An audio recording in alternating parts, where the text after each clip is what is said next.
সবাইকে নমস্কার ও আদাব। আপনারা কেমন আছেন? সবাই আশা করি ভালো আছেন। আপনাদের আশীর্বাদে আমরাও ভালো আছি।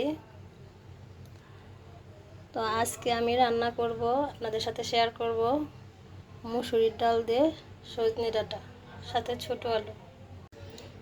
তো ডালটা আমি ভিজিয়ে নিয়েছি, এখন এটা আমি পাটায় পিষে নিব।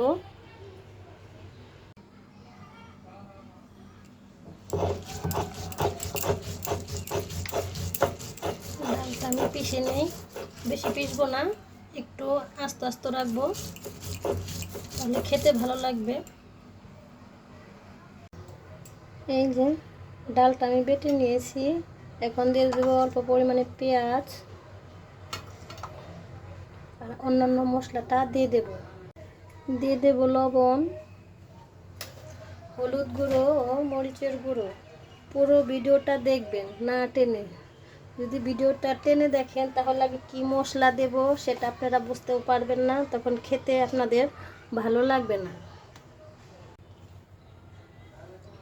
আর একটু দিয়ে দিলাম ধনিয়ার গুঁড়ো।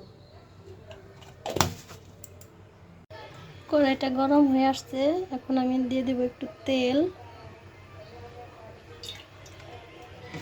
তেলটা গরম হয়ে আসলে ডালের বড়াটা ভেজে নেব। তেলটা গরম হয়ে আসছে, একে একে ডালের দিয়ে দেব। যে বড়াগুলো প্রায় ভাজা হয়ে আসছে।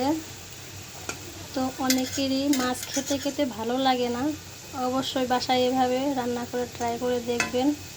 অসম্ভব খেতে, একবার খেলে বারবার খেতে চাইবে। বড়াগুলো আমার ভাজা হয়ে গেছে, এখন আমি নামিয়ে নেব। বড়াগুলো নামিয়ে নিয়েছি, দিয়ে দেব তেজপাতা আর দিয়ে দেব জিরা ফোড়ন। এখন সবজিটি দিয়ে দেব।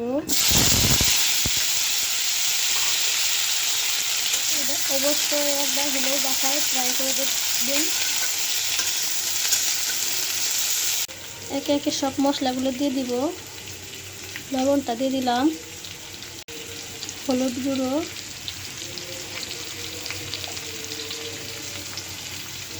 মরিচের গুঁড়ো আর দিয়ে দিব ধনিয়ার গুঁড়ো।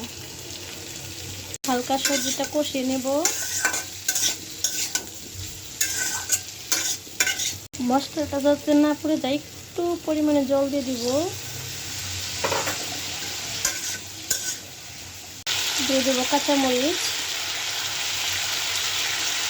আপনারা ঝাল যেভাবে খাবেন সেভাবে দিবেন। অনেকেই ঝাল বেশি খায়, অনেকেই কম খায়, সেই পরিমাণে কাঁচামরিচ আর শুকনো মরিচগুলো সেই পরিমাণে দিয়ে দিবেন। আমার সবজিটা কষানো শেষ।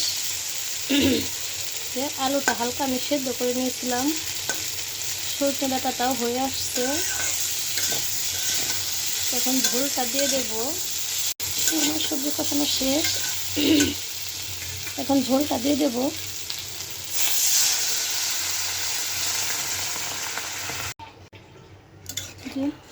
ঝোলটা দিয়ে দিলাম। তরকারির কালারটা কেমন হয়ে আসছে অবশ্যই আপনারা কমেন্টে বলবেন। আমার রান্নাটা আপনাদের কেমন লাগলো।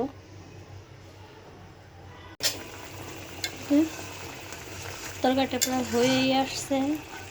এখন এই যে বড়াগুলো দিয়ে দিব, সাথে দিব গরম মশলা বাটা আর জিরের গুঁড়ো। গরম মশলাটা আগে আমি বেটে রেখেছিলাম ফ্রিজে, দিয়ে দিব। তা দিয়ে দিয়েছি। বড়া দিয়ে বেশি জাল দেব না, কারণ বড়াতে ঝোলটা টেনে নেবে রসটা। তো আমার রান্নাটা আপনাদের কেমন লাগলো অবশ্যই কমেন্টে বলবেন, আর আমার চ্যানেলটি সাবস্ক্রাইব করে দিবেন। এই যে তরকারিটা নামিয়ে নিয়েছি, গরম ভাতের সাথে খেতে দুর্দান্ত লাগবে। তো আবারও বলছি, আমার চ্যানেলটি সাবস্ক্রাইব করে দিবেন, শেয়ার করবেন, আর অবশ্যই কমেন্টে জানাবেন আমার রান্নাটা আপনাদের কেমন লাগলো। ধন্যবাদ সবাইকে, সুস্থ থাকবেন।